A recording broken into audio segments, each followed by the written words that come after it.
Une victoire en 24 heures du Mans, une deuxième place au Bol d'Or, la saison 2011 a été fructueuse pour la nouvelle ZX10R Endurance. Pour 2012, l'équipe SRC, le Staffler Racing Competition, se présente aux essais pré-bol avec de grandes ambitions.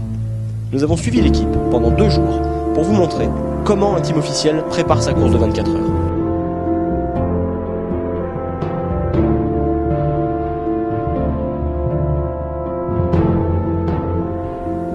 Pour ses premiers essais, l'équipe n'était pas tout à fait au complet. Pendant le Bol et le Mans, le team compte 22 membres, en majorité des bénévoles. Pour les essais, il y avait Aymeric Jonchière, Taco, Bernard Lecourt, Benoît Agoyer,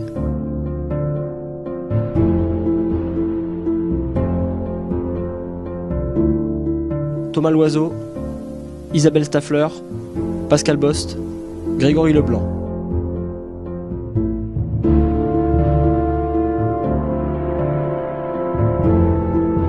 Christian Bourgeois, Julien Dacosta, Gilles Staffler, Olivier Four et Denis Perrin.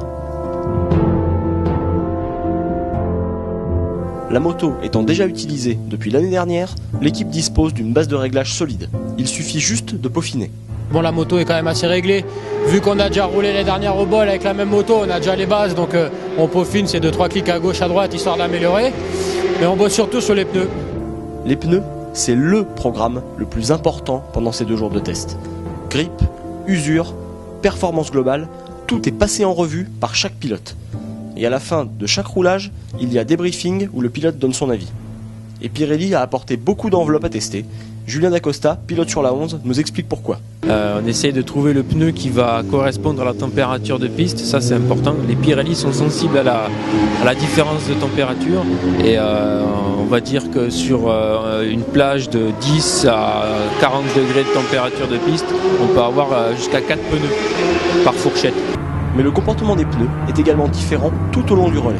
Pendant le relais, on rencontre 2 phases d'usure différentes, c'est-à-dire qu'en général les 15 premiers tours c'est parfait.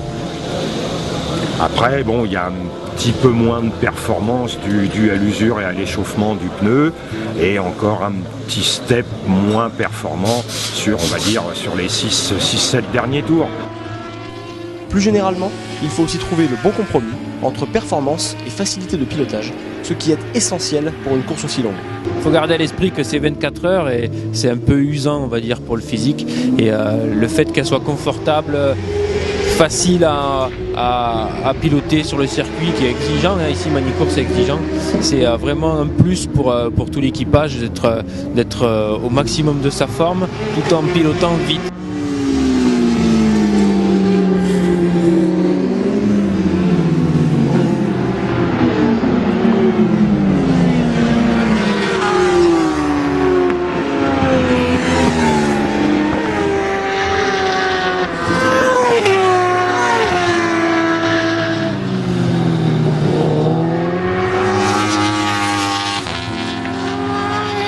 Enfin, l'équipe est aussi arrivée avec de nouveaux réservoirs pour améliorer l'autonomie. L'année dernière, la Kawa était déjà la moto la plus sobre. Les réservoirs de carburant, où on avait des petits soucis l'année dernière, malgré le fait qu'on était ceux qui consommaient le moins. Donc ils ont pas mal bossé à l'atelier là-dessus cet hiver et on avait des choses à valider là. Et c'est validé, donc c'est plus que très intéressant. Et pour arriver à ce résultat, le réservoir est entièrement conçu chez SRC. Les réservoirs, c'est un travail, on ne peut même pas partir d'un réservoir d'origine. On refait une construction complète du réservoir pour pouvoir, on part de zéro pour pouvoir rentrer 24 litres dedans. Le bras oscillant, issu de la série, est aussi transformé par l'équipe pour répondre aux besoins de l'endurance. Alors le bras oscillant, c'est un bras oscillant de série que je reçois du Japon, mais les morceaux ne sont pas soudés. Ah d'accord. Le bras oscillant n'est pas assemblé, et comme ça, moi, ça me permet de pouvoir faire mes bras oscillants d'endurance qui sont beaucoup plus larges qu'un bras oscillant d'origine. Pour Émeric Jonchière, 4e pilote transfuge de chez National Moto, il s'agit avant tout d'apprivoiser cette nouvelle machine. Là c'est simple, déjà pour moi c'est de découvrir la moto, parce que pour moi c'est une nouvelle équipe, c'est tout un nouvel ensemble.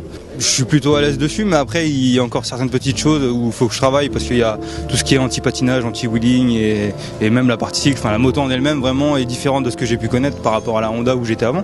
Une électronique qui a nécessité un gros travail de développement l'année dernière, mais qui est aujourd'hui bien maîtrisée. L'antipatinage, non, on l'a réglé déjà l'année dernière en début d'année, donc ça a été un gros boulot pendant. On a fait quelques séances d'essai avant de trouver le bon compromis, mais on est assez confiant parce que en pneus de course, on est aussi rapide que l'année dernière en pneus qualif. Donc c'est très encourageant, la moto est vraiment saine et facile à piloter. Donc voilà, on travaille vraiment sur les pneus, trouver un pneu qui arrive à tenir 25 tours et constant et performant pour pouvoir aller battre la Suzuki, parce que de toute façon ils vont être là et ça va être nos principaux concurrents.